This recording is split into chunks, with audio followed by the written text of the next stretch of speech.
ইতিমধ্যেই নির্বাচন commission vote ঘোষণা করেছেন। আর আজকে বিকাল 3:15 তৃণমূল কংগ্রেসের প্রার্থী ঘোষণা হবে।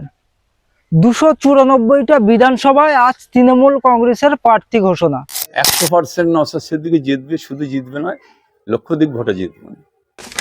এবং এই 294টা বিধানসভার মধ্যে কোন কোন বিধানসভাতে সেই প্রার্থীর তালিকায় কাদের নাম রয়েছে, আজকের আলোচনা করব এই বিষয়।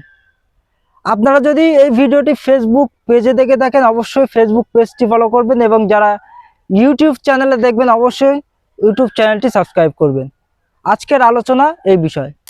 2 দফায় পশ্চিমবাংলায় ভোট হবে এবং সবথেকে হাড্ডাহাড্ডি ভোট হতে চলেছে ক্যানিং পূর্ব বিধানসভা এবং ভাঙড় বিধানসভা, এই দুই বিধানসভাতে। এবং এর আগে আমরা যেভাবে সূত্র মারফত খবর পেয়েছিলাম যে ভাঙড় বিধানসভায় তৃণমূল কংগ্রেসের সম্ভাব্য প্রার্থী হচ্ছেন ক্যানিং পূর্বের বিধায়ক শওকত মোল্লা, এবং আইএসএফ এর তরফ থেকে যেটা আমরা সূত্র মারফত খবর যেটা আমরা পেয়েছিলাম এবং যেটা আমরা জানতে পারলাম যে ক্যানিং পূর্ব বিধানসভাতে আইএসএফ এর ক্যান্ডিডেট হচ্ছে সম্ভাব্য প্রার্থী তৃণমূল কংগ্রেসের এক সময়ের দাপুটে নেতা আরাবুল ইসলাম।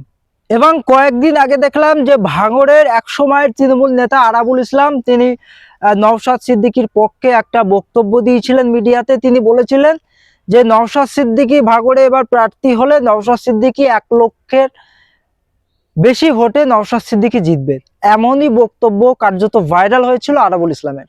এবং গতকালকে আরাবুল ইসলাম ফুরফুরা দরবার শরীফে গিয়ে একাধিক পীরজাদাদের সঙ্গে তিনি বৈঠক করলেন, তিনি সাক্ষাৎ করলেন, এবং সেখান থেকে তৃণমূল কংগ্রেস দল তিনি ত্যাগ করলেন।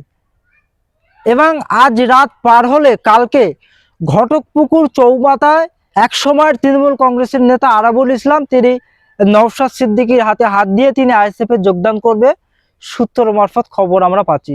এবং গতকালকে আমরা দেখেছিলাম যে পঞ্চায়েত নির্বাচনে যারা আইএসএফ সমর্থক কর্মীরা খুন হয়েছিল তাদের বাড়িতে বাড়িতে গিয়ে আইএসএফ এর যারা নেতা সমর্থক কর্মীরা ছিল তাদের সঙ্গে করে গিয়ে আরাবুল ইসলাম কার্যত নিহত পরিবারের বাড়িতে গিয়ে আরাবুল ইসলাম তিনি ক্ষমা চাইলেন।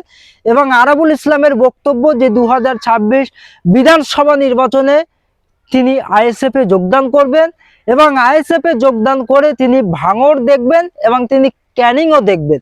এবং সেই সাথে কার্যত ক্যানিং পূর্বের বিধায়ক শওকত মোল্লাকে তীব্র ভাষা আক্রমণ করলেন এক সময়ের তৃণমূল নেতা আরাবুল ইসলাম। এবং আরাবুল ইসলামকেও আক্রমণ করতে ছাড়লো না যারা ক্যানিং পূর্বের তৃণমূল কংগ্রেসের নেতৃত্বরা ছিল, তারাও কার্যত আরাবুল ইসলামকে চাঁচাছোলা ভাষায় আক্রমণ করলেন।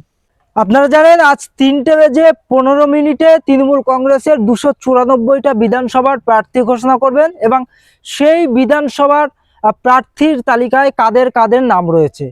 বিশেষ করে ভাঙড় বিধানসভা রয়েছে, ক্যানিং বিধানসভা রয়েছে, বারুইপুর বিধানসভা রয়েছে, এবং বাংলার মানুষ যেদিকে তাকিয়ে রয়েছে যে ভাঙড় বিধানসভা এবার কে প্রার্থী হতে চলেছে তৃণমূল কংগ্রেসের পক্ষ থেকে। কিন্তু এখনো পর্যন্ত আমরা যেটা জানি এবং আমরা যেভাবে বিভিন্ন সাইট থেকে সূত্র মারফত যেটা খবর পাচ্ছি, তৃণমূল কংগ্রেসের প্রার্থীর তালিকায় এবং ভাঙড় বিধানসভার প্রার্থী তালিকায় নাম রয়েছে ক্যানিং পূর্বের বিধায়ক শওকত মোল্লা। আপনারা জানেন যে 2021 সালের বিধানসভা নির্বাচনে আইএসএফ এর একমাত্র বিধায়ক নওশাদ সিদ্দিকী তিনি ভাঙড় থেকে এমএলএ হয়েছিলেন এবং তিনি বিপুল ভোটে জিতেছিলেন। এবারে শওকত মোল্লা ভাঙড়ে যদি দাঁড়ায় সেই ক্ষেত্রে কি নওশাদ সিদ্দিকী হেরে যাবে নাকি শওকত মোল্লা হেরে যাবে, এই প্রশ্ন কার্যত সোশ্যাল মিডিয়ায় উঠছে। আপনারা জানেন যে বিধানসভা নির্বাচনের আগে ভাঙড় বিধানসভাতে যারা আইএসএফ এর নেতৃত্বরা এবং সমর্থকরা রয়েছে তারা প্রতিনিয়ত ক্যানিং পূর্বের বিধায়ক শওকত মোল্লার হাত ধরে তৃণমূল কংগ্রেসে যোগ দিচ্ছেন। কখনো বা তৃণমূল কংগ্রেস দল ছেড়ে তৃণমূল কংগ্রেসের সমর্থক কর্মীরা আইএসএফ এ যোগদান করছে।